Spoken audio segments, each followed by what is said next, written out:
khasaaraha dagaalkii Oromada iyo kuwa Soomaalida ayaa sii kordhaya dhaqdhaqaaq ciidan iyo xiisad colaadeed oo hor leh ayaa halkaasi ka taagan deegaanka la isku haysto ee xilligan dagaaladu ay ka dhaceen waxa la werinayaa in dadkii ugu badnaa oo hubaysan oo dhinaca shacabka dhinaca Soomaalida ah ay xilligan ku sii qulqulayaan meydad iyo dhaawacyo ayaa la arkayaa oo Oromada laga qabtay sidoo kalena daadsan isla qayb ka mid ah goobihii dagaalka wararkii ugu dambeeyay ayaan halkan idinkugu soo gudbin doonaa isku dhac laga cabsi qabo inuu dhaxmaro deegaanka Soomaalida iyo kuwa Oromiya oo iyagana isu diyaar gareynaya kadib ciidamo ka kala socda oo lagu arkay furimaha dagaalka hubkii ugu cuslaa ayaa halkaasi la geeyay wararkii ugu dambeeyay ayaan halkan idinkugu soo gudbin doonaa saaxiibayaal soo dhawaada haddii ay tahay markay kugu horeysay aad soo booqato waxaan ka codsanaynaa inaad saaxiibada la sii wadaagto qaybta hoose ee faaladana aragtidiina nagula wadaagtaan sidoo kale nagu soo biirtaan si aan u helno saaxiibo wanaagsan sida idinka oo kale mar kale soo dhawaada saaxiibayaal aynu ku bilowno deegaanka Soomaalida gaar ahaan deegaano badan oo ka tirsan xuduudda Oromiya iyo sidoo kale dhinaca deegaanka Soomaalida waxa ka dhacay dagaalo qaraar oo ay markaasi ku dhaxmareen ciidamo kuwa liyu police ah oo garab ka helaya shacabka deegaano hoostaga isla gobolka Faafan ayaa waxa ka dhashay khasaare kala duwan oo isugu jira dhimasho iyo dhaawac waxa warar hoose oo aynu helayno iyo xogo isu soo taraya ay tilmaamayaan in dagaaladii dhacay ay sababeen khasaare kala duwan oo isugu jira dhimasho iyo dhaawac Oromadu waxa ay duleedka jigjiga ku gubeen guriyo iyo xoolo hal meel ku wada sugnaa oo la tilmaamay in qaybtood ay xirooyin ku oodnaayeen kuwaas oo ugu dambeyn goobta ku basbeelay muuqaallo dareen leh ayaa soo baxaya oo sidoo kale dhinaca kale qiiro iyo murugo xambaarsan taas oo dadka Soomaaliyeed lagula kacay Oromada oo soo weerartay sida aynu wararka ku helayno deegaan ka mid ah kuwa gobolka Faafan ee xuduudda deegaanka Soomaalida iyo sidoo kale ismaamulka Oromiya ay dhibaatadaasi markaasi ugu geysteen ciidamadan dadka shacabka ah ee waliba la tilmaamay inay ku sugan yihiin degmadan lagu magacaabo Biyooda oo ka mid ah deegaanada hoostaga degmooyinka hoostaga gobolka Faafan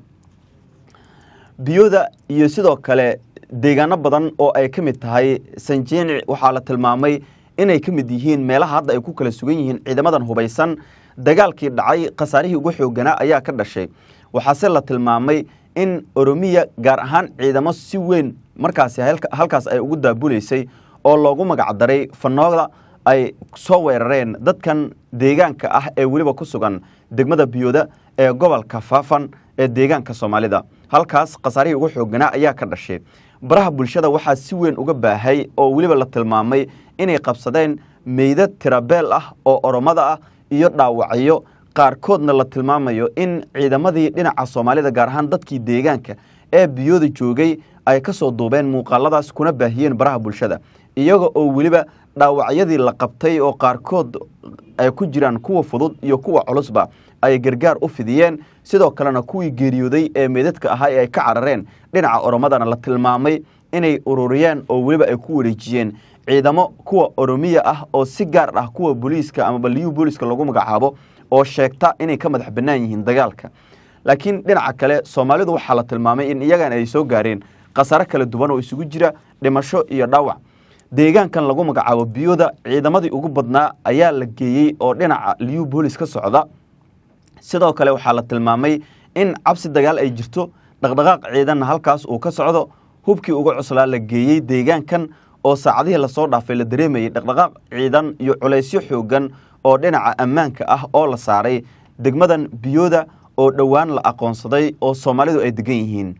Oromada waxa la tilmaamay inay si weyn uga soo horjeedaan in dhulkaas ama degmadaasi Biyooda maamulkeeda ay gacanta ku hayaan dadka Soomaaliyeed sidoo kalena la hoosgeeyo dawlad deegaanka Soomaalida waxa taasi bedelkeed ay doorteen inay abaabulaan dagaalo sidoo kale hub culus dhinaca Itoobiya ay ka soo gashadaan deegaanada xuduudda ah ee Oromiya iyo deegaanka Soomaalidana la tilmaamay inay soo buux dhaafiyaan maleeshiyaadkoodii ugu badnaa waxa sidoo kale horkacaya rag saraakiil ah oo qaarkood la tilmaamay inay Oromada ka tirsan yihiin baraha bulshada waxa ku baahay muuqaallo iyo sawirro waliba aad u xoogan ama loogu baahiyay baraha bulshada si gaar ah u muujinaya ciidamadan Oromiya oo dhibaatooyin xoogan u geysanaya dad shacab muuqaalada dareenka leh ee murugada xambaarsan ee soo baxay waxa kamid ah hooyadan oo tilmaamtay in dhibaato loogu geystay duleedka deegaanadii ay dagaalku ka dhaceen ama dagaaladu ka dhaceen gaar ahaan degmada Biyooda oo ka mid ah deegaanada hoostaga gobolka Faafan ee deegaanka Soomaalida. ciidamadii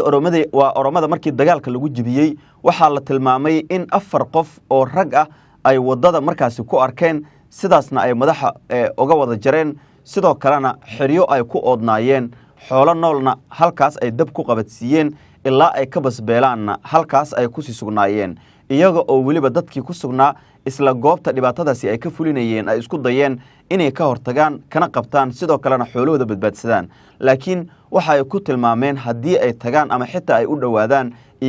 in iyaga laftirkoodu sidaas lagu toogan doono dadkii oo dareensan dhibaatada iyo xanuunka markaasi isugu darmay ee xoolahooda lagu baabi'inayo ayaa ka gaabsaday inay u jawaabaan ciidamadaas sidoo kalena ka samaysteen wax allaala waxa ay doonayeen ee ah inay xoolahoodii gubaan guryaha qaarkood dab ku qabadsiiyaan raggoodii halkaasi joogay qaarna toogtaan qaarna dhaawacaan halka kuwa kalena ay lugtooda ku baxsadeen xaalad cakiran ayaa ka jirta deegaanada Soomaalida iyo kuwa Oromada gaar ahaan degmada lagu magacaabo Biyooda sidoo kalena deegaanka Soomaalida ciidamo ka socda iyo dhinaca Oromiya ciidamo ka socda oo ay wehliyaan ciidamada dawladda federaalka ah ee Itoobiya ayaa la tilmaamay in saacadaha soo aadan la filayo inay gaaraan degmadaasi Biyooda ee gobolka Faafan deegaanka Soomaalida si loo kala dhaxgalo xiisadan